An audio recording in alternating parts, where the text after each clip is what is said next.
Assalamualaikum warahmatullahi wabarakatuh. Perkenalkan, saya Taufan Saiful Midzan dengan NIM R1C124077 dari Teknik Geologi Angkatan 2024. Pada kesempatan kali ini, saya akan mempresentasikan hasil tugas pertama saya mengenai materi mikrofosil untuk mata kuliah paleontologi. Baik, langsung saja.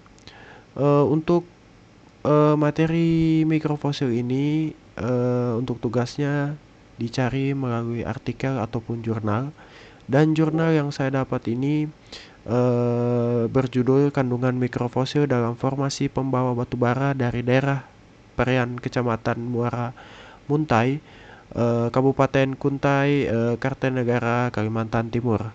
Untuk penulisnya di sini ada tiga. Yang pertama Winatris, yang kedua Idram Syafri, dan yang ketiga Rusman Rinawan. Jurnal ini rilis pada tanggal 1 Januari pada tahun 2006. Dan baik, langsung saja untuk latar belakang dan tujuan.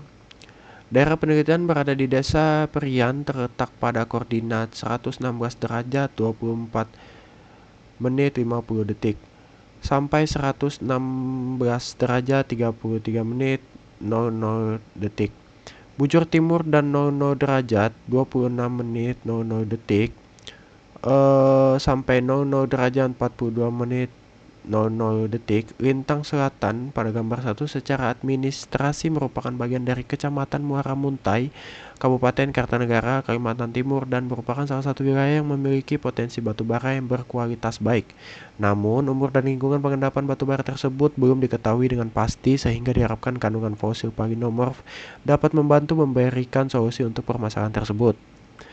Untuk tujuannya lebih spesifik, fosil polen atau spora sangat baik digunakan untuk interpretasi lingkungan pengendapan transisi dan dapat karena seperti diketahui dalam kondisi lingkungan seperti ini, mikrofosil marin sudah berkurang, bahkan agak sulit dijumpai.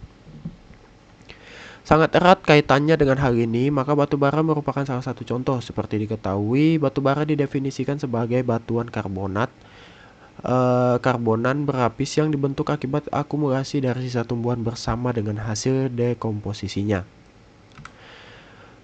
Metode penelitiannya, untuk lokasinya penelitian diawali dengan orientasi lapangan dalam menentukan lokasi pengambilan percontoh batuan.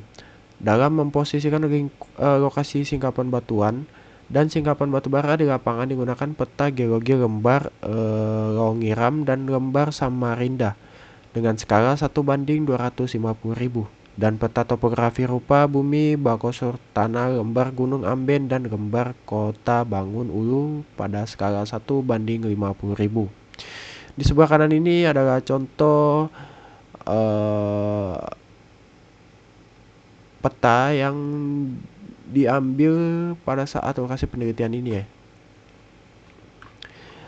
Di sini masuk di sampel dan metode analisis. Pada sampel, batu gamping merupakan sisipan dalam batu pasir kuarsa dan batu lempung kelabu kehitaman berselingan dengan batu bara. Ketebalan batu bara ini mencapai sekitar 4 meter. Batu gamping mengandung foraminifera, bentoni kasar dan besar dan fragmen peresipoda. Formasi pemaluan disusun oleh batu pasir kuarsa dengan sisipan batu lempung, batu gamping, serpihan, dan batu lanau. Formasi batuan ini juga mengandung sisa tumbuhan, batu bara, dan karbon. Untuk metode analisisnya, pengambilan percontoh dilakukan secara sistematik terhadap perapisan batuan dan perapisan batu bara, sehingga kemudian didapat penampang stratigrafi dari 11 percontoh yang diambil. Akhirnya dipilih 4 percontoh yang dianggap mewakili daerah tersebut untuk penelitian mikrofosil. Percontoh batuan tersebut diberi nomor atau kode sebagai berikut. Ya, bisa kita lihat di sini ada 1R itu claystone, 3R claystone, 5R claystone, carbonaceous, dan 5R 7R coals.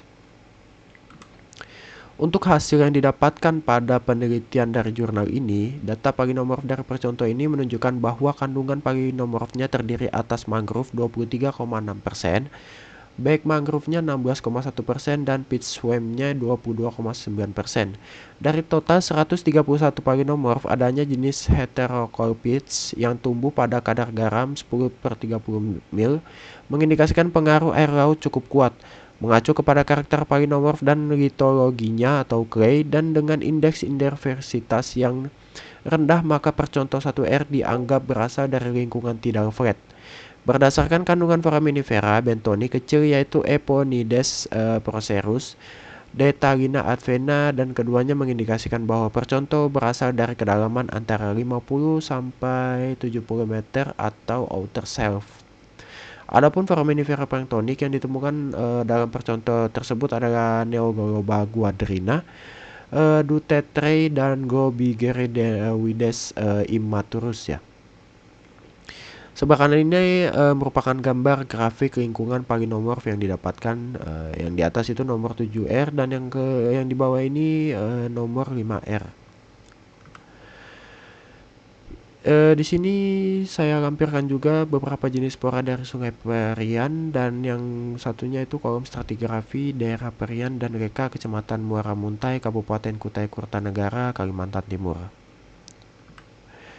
Kesimpulan pada penelitian ini, berdasarkan hasil analisis dapat disimpulkan bahwa di lokasi penelitian pernah terjadi proses perubahan muka air laut.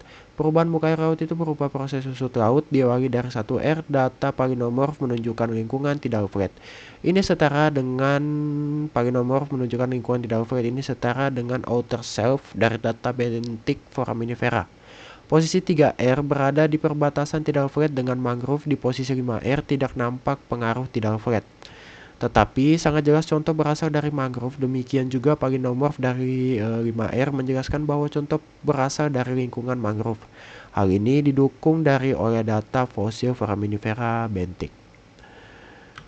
Baik, cukup sekian tugas PPT presentasi saya, tugas keempat mengenai mikrofosil.